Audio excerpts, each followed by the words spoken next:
Assalamualaikum Mamang-Mamang, kembali lagi di Mamang Thomas Channel. Di video kali ini Mamang Thomas akan menerangkan tentang alih fungsi lahan yang akan berdampak untuk pangan kita.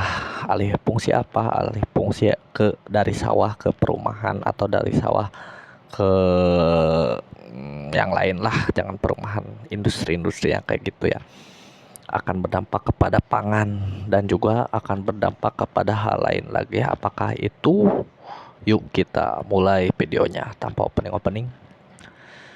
Jadi gini mamang-mamang, di kita itu banyak alih fungsi lahan, yang dimana lahan yang berfungsi sebagai pertanian atau peternakan dialih fungsikan menjadi rumah.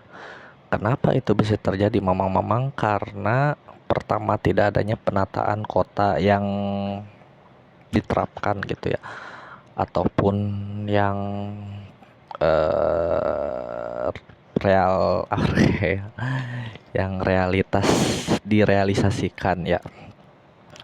Maka dari itu mamang-mamang, kenapa juga ada perumahan banyak gitu ya? Karena banyak penduduk. Kenapa banyak penduduk? Karena masyarakat kita mempunyai banyak anak.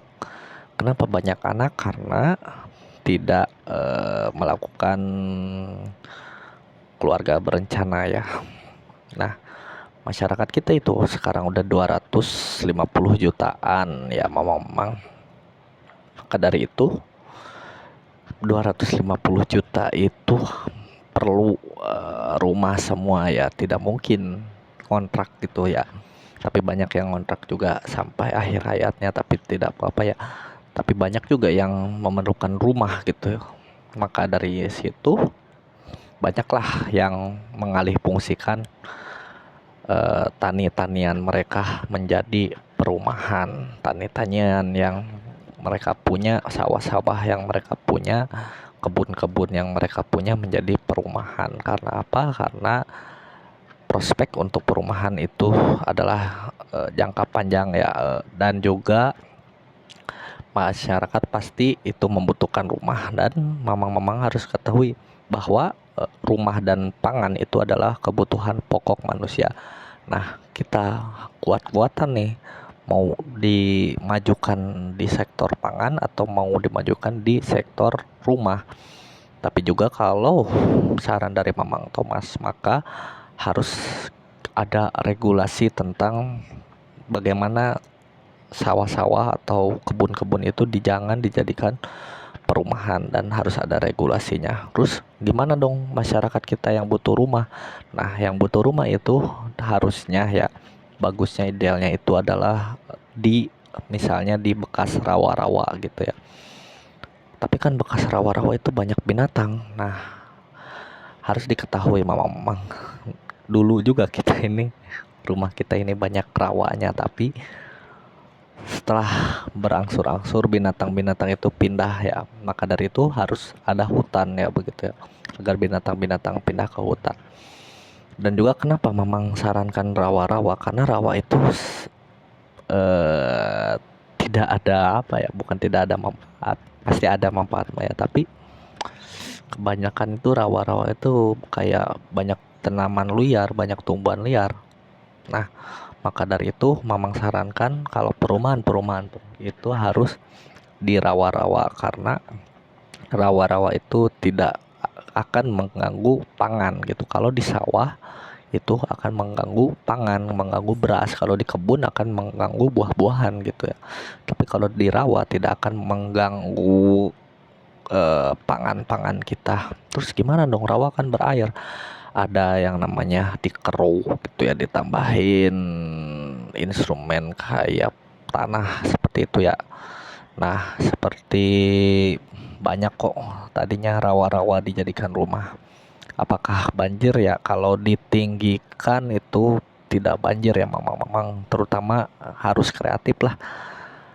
Apakah bikin perumnya di atas gitu ya, perum panggung gitu. Nah, kan bisa kayak gitu ya mamang, malah bisa jadi wisata, yaitu perum di atas rawa-rawa lah, mantep pokoknya. Nah, terus apalagi mamang, kalau kita mempertahankan sawah-sawah dari turun-temurun kita, maka kita itu akan surplus yang namanya beras ya memang. Kalau surplus beras, maka kita itu insya Allah lah kondisi pangan kita, masyarakat kita tidak akan kelaparan dan harga beras pun akan murah ya. Kenapa harga beras murah? Karena itu udah jadi hukum ekonomi, di mana kalau harga barang itu banyak, barang itu membludak, barang itu misalnya melimpah ruah, maka barang tersebut akan murah. Nah, kalau barang tersebut langka, maka barang tersebut akan mahal. Seperti contoh, banyak di negara-negara lain beras itu langka, beras itu tidak ada ya. Karena apa? Karena perubahan iklim dunia ya. Jadi beras itu banyak yang impor. Kita harus bersyukur ya memang beras kita tidak impor. Maka dari itu maksud Mamang Thomas, ada yang impor pasti, tapi kita banyak ya, masih banyak petani-petani gitu ya. Maka dari itu Mamang Thomas sarankan kepada mamang-mamang sekalian bahwa sawah-sawah itu harusnya dijaga, jangan dialih fungsikan menjadi perumahan. Nah, apalagi memang kendala kalau sawah sudah dijaga, apakah ada yang berani menyawahnya gitu ya. Maka dari itu generasi-generasi muda yuk turun ke sawah. Nah, apalagi masalahnya, apakah generasi muda tidak mau turun ke sawah? Ya tidak mau. Karena apa? Karena tidak ada yang namanya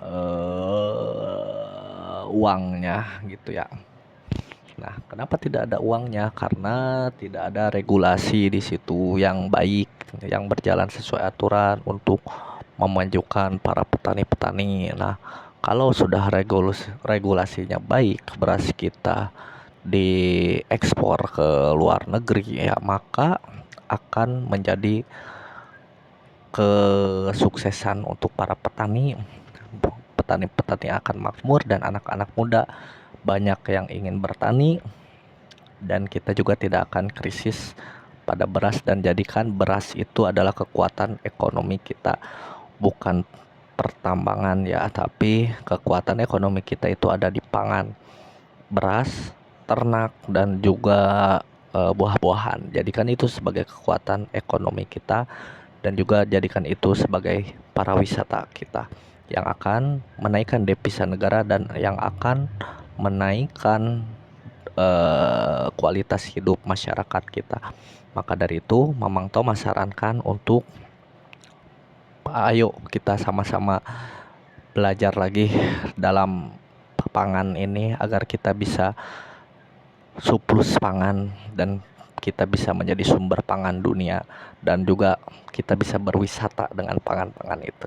Oke, sekian saja dari Mamang Thomas. Semoga video ini bermanfaat. Assalamualaikum warahmatullahi wabarakatuh.